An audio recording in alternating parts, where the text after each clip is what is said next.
Ganyan pala dapat Ganito yung dapat to. sukat. Oo. Patingin. Dapat ganyan yung akin! Yung sa'yo, eto na yung ngala-ngala, oh. Yung alang-alang niya nakagana eh. Sabi, yung mukha ka nung pati nakaganon na.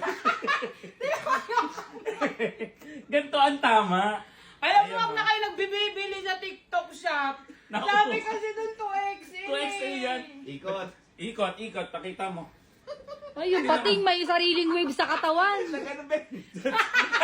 Dati patik to kayong pagi na. Ito pati, ito damig. Alam mo, hindi na talaga ako bibili ng size na sinusuot sa TikTok shop. Nauto ka. Alam mo kasi 5XL ka, bibili ka 2XL. Eh sabi kasi dun parang malaki. At least alam nating safe ka sa pating. Hindi ka makakain ng pating. Tinan mo naman. Diyos ko.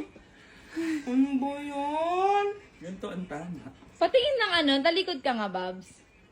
Wow! Yung ano niya. Ano yun? Butas. Ano Ano yan? Ano yan? Ano yan? Nabutas na. Nawarak na lang yung 1C sa... Dapat kasi sa'yo 5C, hindi 1C. Wow. Naiinis ako sa'yo.